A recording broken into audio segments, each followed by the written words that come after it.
नमस्कार प्यारे साथियों। तो कैसे हैं आप सब? आई होप कि सब एकदम बढ़िया होंगे और बहुत ही शानदार तरीके से अपनी तैयारी कर रहे होंगे। तो चलिए भाई, शुरू करते हैं एक प्यारी सी क्लास। और बढ़िया तरीके से हम इस क्लास के अंदर अपने क्वेश्चंस को करने वाले हैं। 20 क्वेश्चंस हमारे रहेंगे, बहुत ही आराम से हम लोग कर लेंगे। और मैंने आपसे कहा था कि 10 प्रैक्टिस सेट हम लोग ऐसे करेंगे जिनके अंदर 20 क्वेश्चंस ही रहेंगे। 10 के बाद जो आपका 11 नंबर का प्रैक्टिस सेट होगा उसके अंदर आपको 25 क्वेश्चन जैसे आपके प्री के पेपर में आते हैं वैसे ही देखने को मिलेंगे। तो बिल्कुल भी परेशान ना होइए, आराम से इन क्वेश्चंस को कीजिए। जो चीज़ें हम करा रहे हैं आराम से करते रहिए, ठीक है भाई? आ जाइए। तो सबसे पहला क्वेश्चन आपके सामने है, एरर का क्वेश्चन है, इसका आंसर करेंगे। क्वेश्चन पढ़ेंगे। कह रहा है, it became a known fact that they most played techno music at every party. देखो यहाँ पे ना आपको दो वर्ड के बीच में डिफरेंस पता होना चाहिए, एक तो मोस्ट और एक मोस्टली। अब नॉर्मली बच्चा क्या देखेगा, वो बस इतना देखेगा यहाँ पे कि भैया जी ये जो मोस्ट होता है ये आपका एडजेक्टिव होता है और ये जो मोस्टली होता है ये एडवर्ब होता है। नॉर्मली बच्चा बस इतना समझेगा। लेकिन आपकी जानकारी के लिए बता दूँ, ये जो मोस्ट होता है ये प्यारे साथी एडवर्ब भी होता है, ये बात ध्यान रखिएगा। तो ये एडजेक्टिव और एडवर्ब दोनों का काम करता है। लेकिन जो आपका मोस्टली होता है ये केवल एडवर्ब का काम करता है। अब हमें यहाँ पे ये देखना है क्या मोस्ट की सेंस आ रही है, दिया गया मोस्ट ठीक है या गलत है।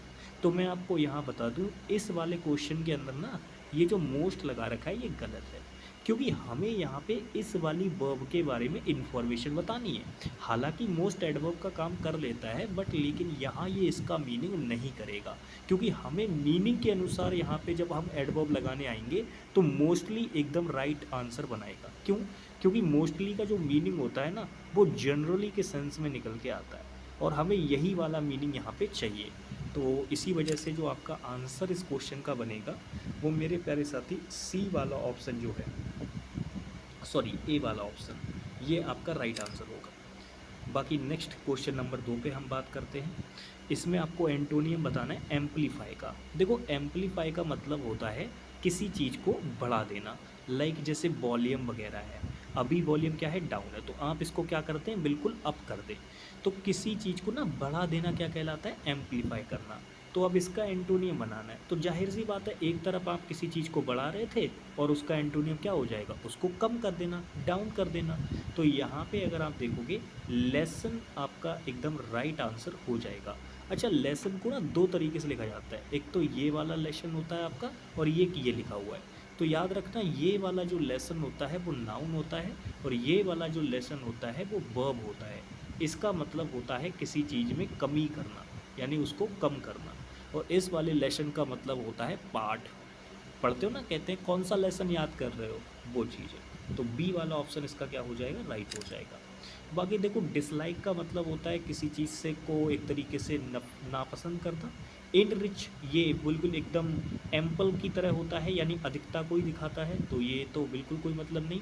और एग्जेग्रेट का मतलब होता है किसी चीज़ को बहुत ज़्यादा बढ़ा चढ़ा के बोल देना, मतलब बहुत ज़्यादा एकदम इन्हेंस कर देना। नेक्स्ट आ जाओ। ये क्वेश्चन आपका फिलर का है। अब आप देखोगे इसके अंदर 4 ईडियम आपको दे रखी है और इसमें से एक आएगी यहाँ पे, तो हम कैसे उसको लगाएंगे। क्वेश्चन पढ़िए। कह रहे extreme inflation in the country has lead to a hike in the price of day to day commodity, it has made it difficult to. अब आपको बताना है कि कौन सा आंसर आएगा। भाई क्वेश्चन ये कह रहा है कि भाई बहुत ज़्यादा मुश्किल है कि हम एक तरीके से अपने आप को मेंटेन करके रख पाएँ। तो मेरे प्यारे साथी, जब कोई व्यक्ति जनरली चीज़ों के साथ मिलजुल के नहीं रह पाता तो उसके लिए एक ईडियम आती है, keep body and soul together, यानी मतलब पूरी तरीके से लोगों के साथ मिलजुल के रहने का जो तरीका होता है ना एकदम, उसको बोलते हैं। तो keep body and soul together इसका क्या हो जाएगा, आंसर हो जाएगा। बाकी एक ही क्वेश्चन के अंदर आपको 4 ईडियम देखने को मिलने वाली हैं। ये वाली जो होती है अ ब्लेसिंग इन डिस्गाइज, इसका मतलब होता है कि एक ऐसा लाभ, एक ऐसा बेनिफिट जो आपको शुरू में तो नहीं दिख रहा था लेकिन बाद में आपको दिखा और उसका आपको बेनिफिट मिला, फ़ायदा भी मिला, उसको हम लोग बोलते हैं अ ब्लेसिंग इन डिस्गाइज। अच्छा, cost N arm and a leg का मतलब क्या होता है? भाई किसी चीज़ को देने के लिए, किसी चीज़ को लेने के लिए अगर आपको आपका एक हाथ और एक पैर देना पड़े तो वो चीज़ कैसी होगी? तो आप तुरंत बता देंगे भैया जी वो चीज़ वेरी कॉस्टली, यानी बहुत ही महंगी होगी। कैसी होगी? बहुत ही महंगी होगी। अच्छा, ब्रेक अ लेग का मतलब क्या होता है? इसका मतलब होता है किसी को गुड लक विश करना, गुड लक विश करना। ठीक है, तो दोनों ही ईडियम ये ध्यान रखेंगे, बढ़िया हैं। चारों की चारों ईडियम ज़बरदस्त है, पूछता रहता है examiner. Next question, indirect speech बतानी है। देखो, जो चीज़ें बता रखी हैं वो चीज़ें मोर देन सफिशिएंट है, मोस्टली उन्हीं से चीज़ें पूछता रहता है लौट फेर के। डायरेक्ट, इनडायरेक्ट, एक्टिव, पैसिव, ये आपको बहुत अच्छे से कराए हुए हैं और मैंने आपको ऐसे तरीके भी बता रखे हैं कि आप विद इन सेकेंड्स क्वेश्चन का आंसर बता सकते हो। जैसे इस क्वेश्चन में अगर हम देखें तो रिपोर्टिंग वर्ब पास्ट में है, कॉमा इन्वर्टेड कॉमा लगा हुआ है, मतलब डायरेक्ट स्पीच दे रखी है और इनडायरेक्ट बता दी है। अब आपको बस इतना देखना है कि अगर रिपोर्टिंग वर्ब यहाँ पास्ट में है तो जाहिर सी बात है रिपोर्टेड स्पीच का टेंस बदला जाएगा। अब आप देखो यहाँ मॉडल वर्ब दे रखी है बिल और साथ में लगा रखा है हैव। तो क्या आप नहीं जानते कि ये जो बिल है वो किस में चेंज हो जाएगा? वुड में चेंज हो जाएगा। यहाँ नहीं दे रखा, यहाँ नहीं दे रखा, दो ऑप्शन खत्म हो गए। अब आप एक बात देखो, यहाँ पे ना, यहाँ पे ज़बरदस्ती में लाइक को लेके आया, लेकिन लाइक की कोई आवश्यकता नहीं है।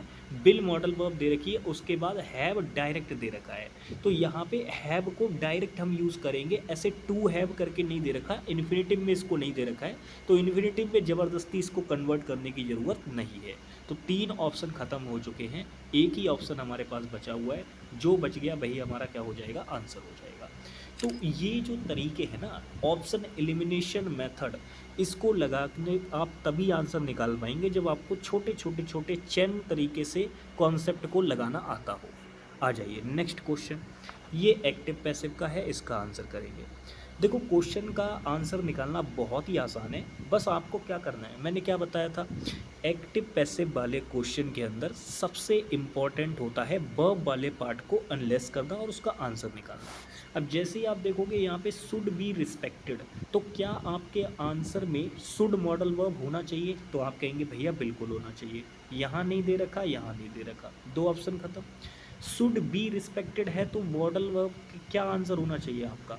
तो आप तुरंत कहेंगे भैया जी ये बी हटा देंगे और इस थर्ड फॉर्म को क्या कर देंगे? फर्स्ट फॉर्म में कर देंगे, यानी शुड बी रिस्पेक्टेड की जगह पे शुड रिस्पेक्ट होना चाहिए। यहाँ पे आईएनजी लगा रखा है, मैंने आपको सिंपल बताया था, कभी भी आईएनजी लगा होगा तो वो वर्ब अगर टेंस दिखा रही है तो वो कॉन्टिन्यूस टेंस दिखाएगी, और कॉन्टिन्यूस टेंस का कभी भी पैसिव बनाते हैं तो उसके अंदर क्या रहता है? बीइंग रहता है। पर क्या यहाँ पे है? बिल्कुल भी नहीं, तो ये तो आंसर नहीं बनेगा। और जब तीन ऑप्शन खत्म हो गए तो भाई जो बच गया वही हमारा क्या हो जाएगा? आंसर हो जाएगा, यानी डी वाला ऑप्शन हमारा इस क्वेश्चन का क्या होगा? राइट। नेक्स्ट आ जाइए भाई, ये क्वेश्चन नंबर है आपका 6, रिलायबल। रिलायबल वर्ड का आपको एंटोनियम बताना है। देखो, रिलायबल का मतलब होता है बेसिकली डिपेंडेबल, यानी किसी चीज़ पर अगर आप डिपेंड कर रहे हैं, किसी चीज़ पर आप भरोसा कर सकते हैं, तो उसी को कहा जाता है रिलायबल। अच्छा, रिलायबल एडजेक्टिव है, रिलायंस वर्ड नाउन होता है। पार्ट्स ऑफ स्पीच आइडेंटिफिकेशन आना चाहिए, बहुत इंपॉर्टेंट चीज़ है ये। तो रिलायबल का मतलब होता है ऐसी चीज़ जो भरोसे के योग्य है। अब उसका एंटोनियम पूछ रहा है, तो जाहिर सी बात है ऐसी कोई चीज़ होगी जो भरोसे के योग्य ना हो। भरोसे को इंग्लिश में ट्रस्ट भी कहते हैं, और ट्रस्ट में अगर मैं अन प्रीफिक्स लगा दूँ तो ये हो जाएगा ऐसी चीज़ जिस पे हम भरोसा नहीं कर सकते। तो अनट्रस्ट अगर मैं नोटिस करूँ तो मुझे पहले वाले ऑप्शन में नज़र आ रहा है, मतलब यही हमारे क्वेश्चन का क्या होगा? राइट आंसर होगा। बाकी अनकॉमन असामान्य होता है, अनफैमिलियर ऐसी कोई चीज़ होती है जिसको हम ना जानते हो। भाई फैमिली, फैमिली कौन होती है? आपसे परिचित होती है, तो फैमिलियर, फैमिली ऐसे करके इसको रिलेट कर लो। फिलहाल अनफैमिलियर दे रखा है तो अन प्रीफिक्स लगते ही कोई भी वर्ड जो होता है वो अपना नेगेटिव मीनिंग करने लगता है, ठीक है ना। तो अनफैमिलियर मतलब जिसको आप ना जानते हो। सेम इसी प्रकार से अगर मैं बोल दूँ नोन, तो ये वो चीज़ हो जाएगी जिसे आप जानते हो, लेकिन जैसे ही हम इसमें अन प्रीफिक्स लगाएंगे ये तुरंत निगेटिव मीनिंग कॉन्वे करने लगेगा, यानी ऐसी चीज़ जिसे आप ना जानते हो। नेक्स्ट आ जाइए, ये क्वेश्चन में डायरेक्ट स्पीच आपको बतानी है।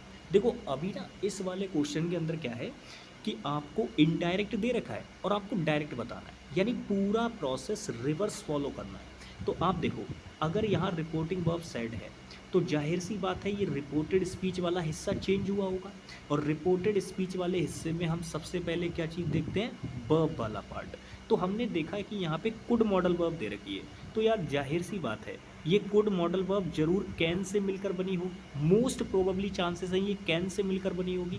अब आप नोटिस करो यहाँ पर तो वे लगा रखा है, आंसर नहीं बनेगा। अच्छा यहाँ सेकंड फॉर्म ऑफ वर्ब है, अगर यहाँ reporting verb second form of verb है तो यहाँ हैड सेड तो नहीं होगा प्यारे साथी, ये भी गलत हो गया।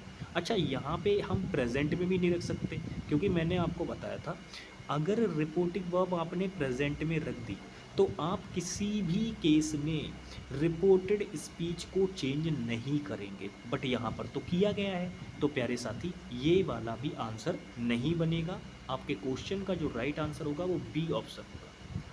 ठीक है जी, बी ऑप्शन राइट आंसर होगा। नेक्स्ट क्वेश्चन नंबर 8, ये फिलर का क्वेश्चन है। देखो ऐसे छोटे छोटे क्वेश्चन भी पूछे जाते हैं। अब ये क्वेश्चन दिखने में छोटा है, लेकिन इस क्वेश्चन के अंदर ना दो टॉपिक हिडन है।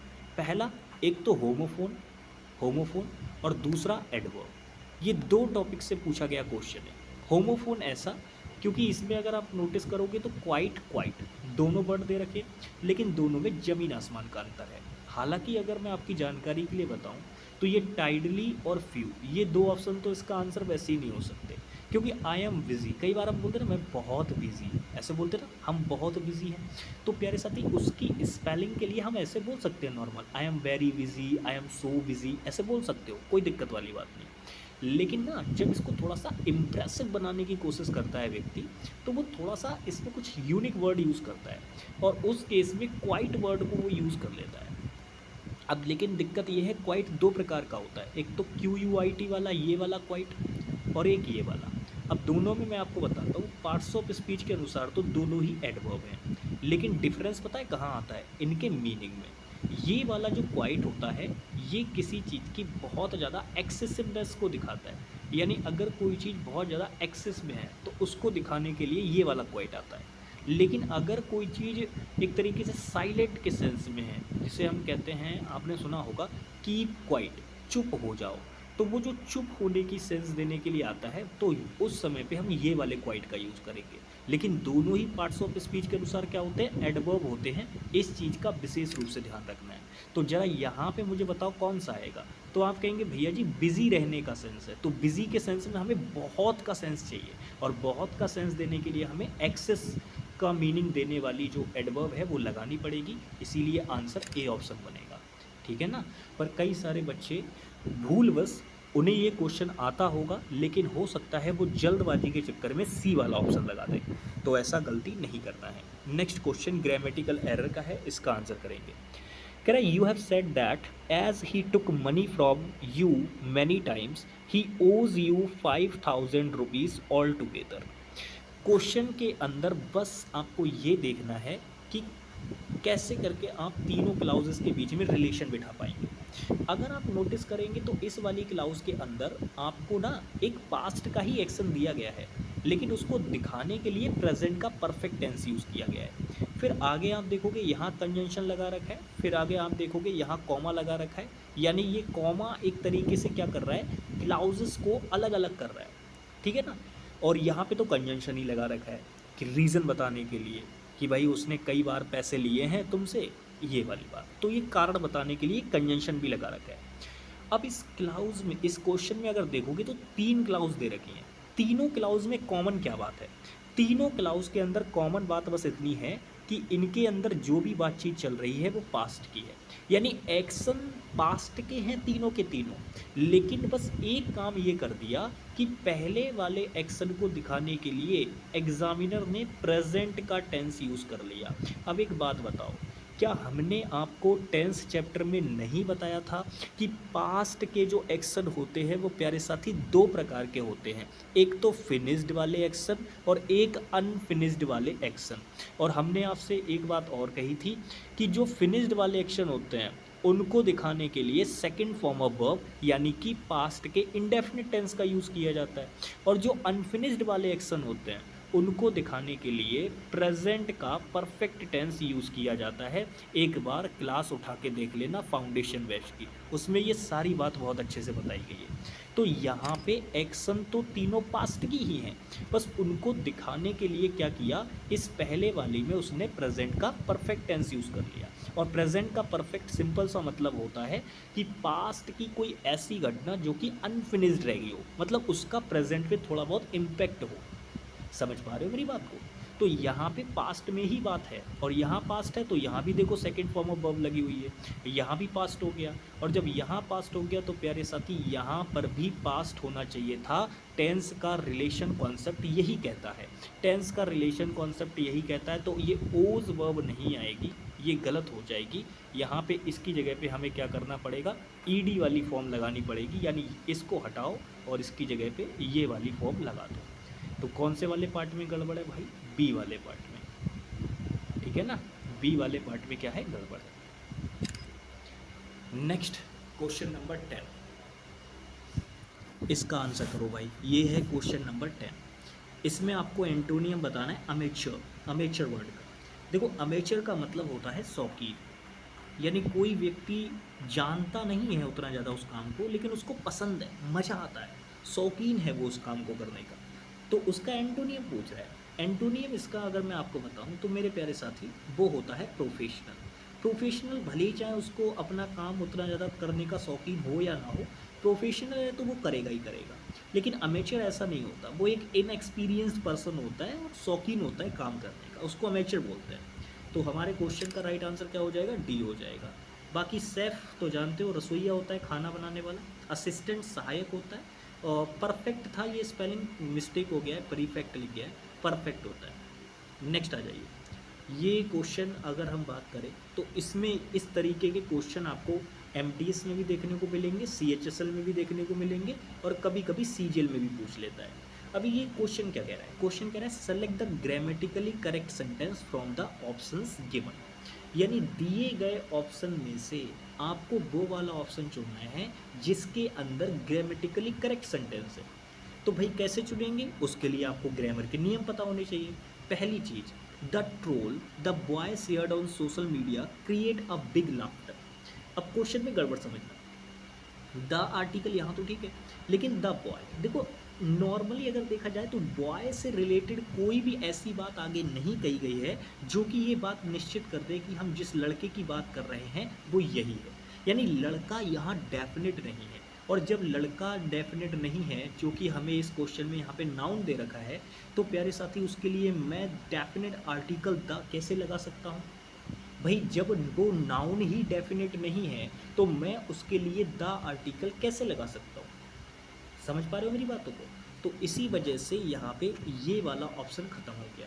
सेम अगर देखोगे तो यहाँ पर भी द आर्टिकल लगा रखा है, मतलब ये भी ऑप्शन खत्म हो गया। अब यहाँ पे देखो, इस वाले पे क्वेश्चन में क्या है, यहाँ पर ए बॉय तो लिखा हुआ है, यानी ये वाला पार्ट तो ठीक हो गया, लेकिन इसमें ये वाला पार्ट गड़बड़ हो गया। कैसे, मैं आपको समझाता हूँ। मेरे प्यारे साथी, मैंने अभी बताया कि आर्टिकल जो होते हैं वो दो प्रकार के होते हैं, एक तो डेफिनेट आर्टिकल और एक इनडेफिनेट आर्टिकल।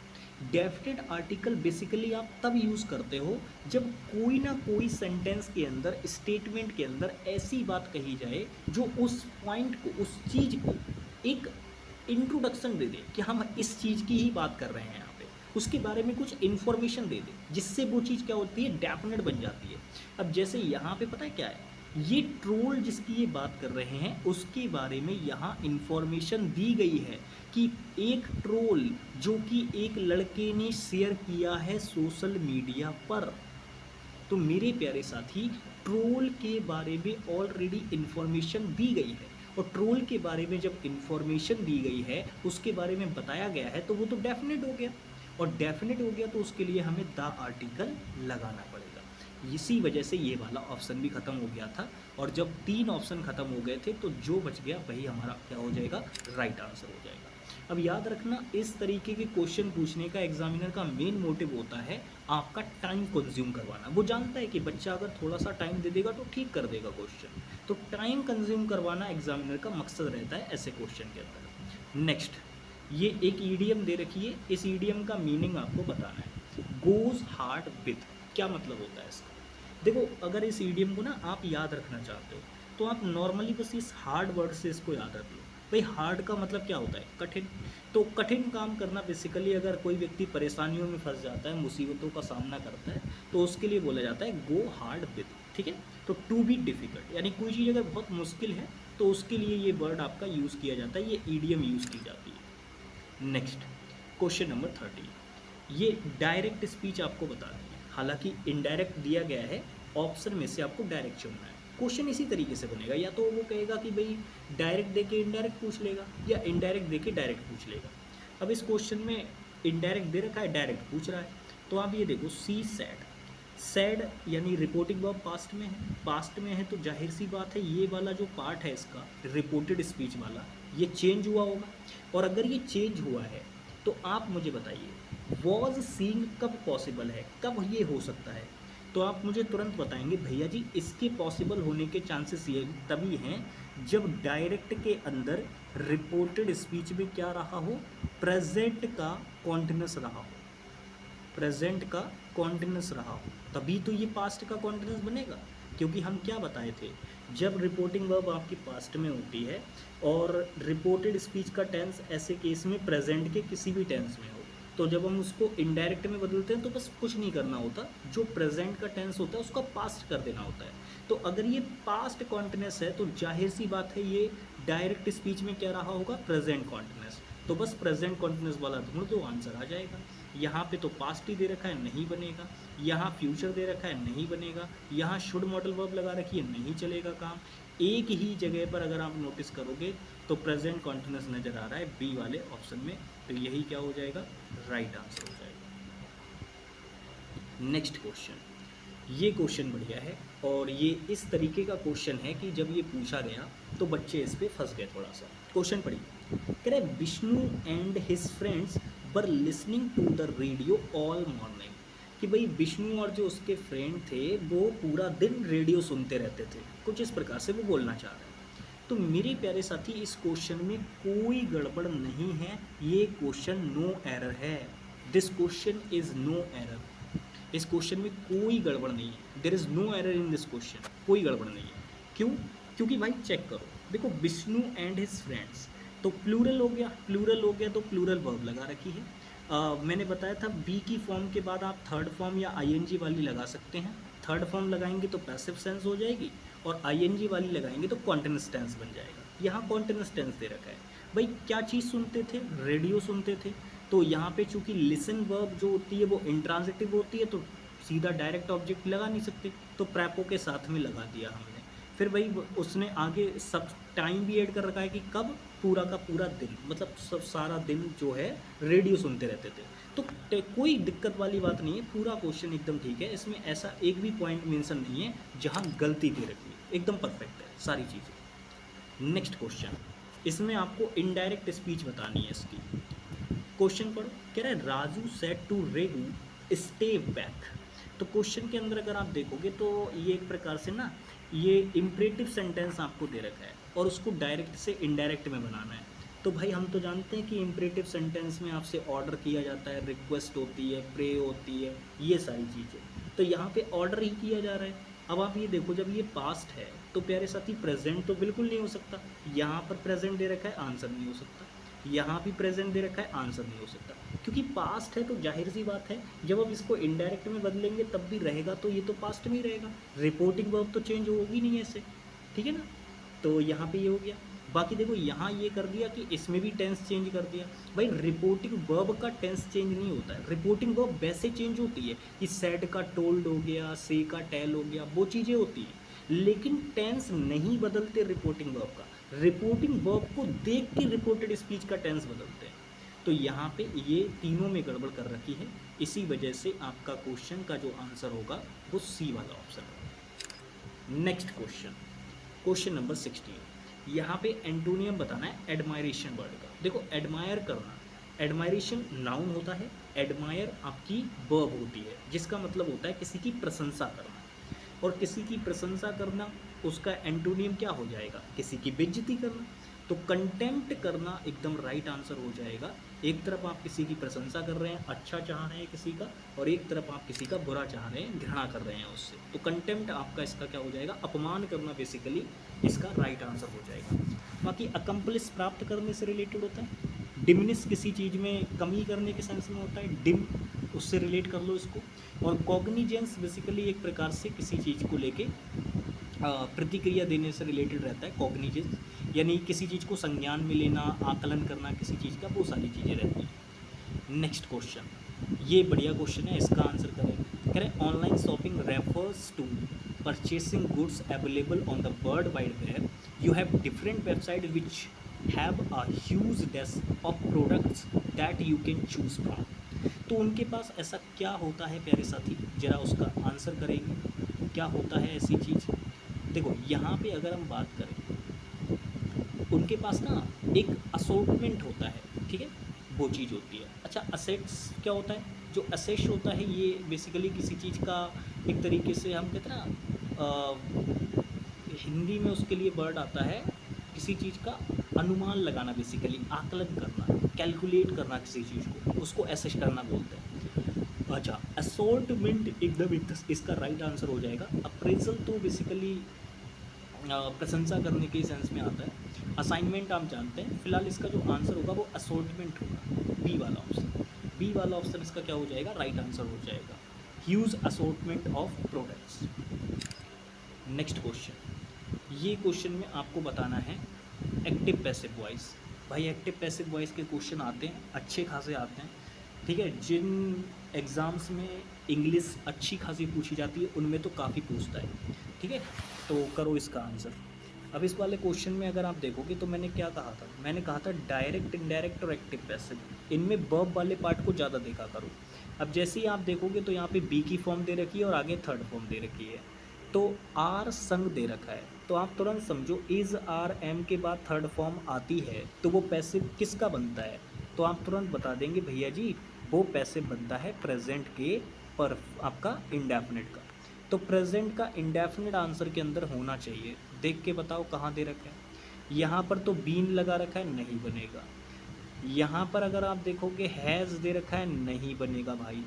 यहाँ पर अगर आप देखोगे इज़ सिंगिंग कर दिया, मैंने सिंपल सी बात बताई थी, आईएनजी वाली वर्ब कभी भी दिखेगी तो उसका पैसिव सेंस बीइंग के साथ बनता है, पर यहाँ पर ऐसा नहीं है। तो 3 ऑप्शन जा चुके, जो बचा वही हमारा क्या हो जाएगा, राइट आंसर, बी वाला ऑप्शन। नेक्स्ट क्वेश्चन, ये क्वेश्चन 90 है, ये भी बढ़िया क्वेश्चन है, क्वेश्चन का आंसर करेंगे। कह रहे the cake was baked by the chef in the kitchen.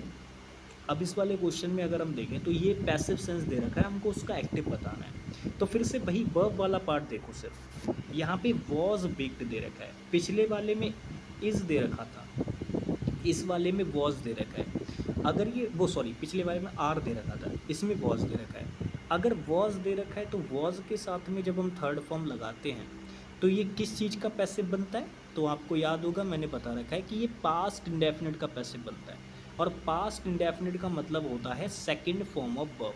तो यहाँ पर तो बीइंग लगा रखा है, अभी मैंने पीछे बताया कि जब बीइंग लगाते हो तो वो कॉन्टिन्यूअस टेंस का पैसिव वॉइस होता है, तो ये तो आंसर नहीं बनेगा।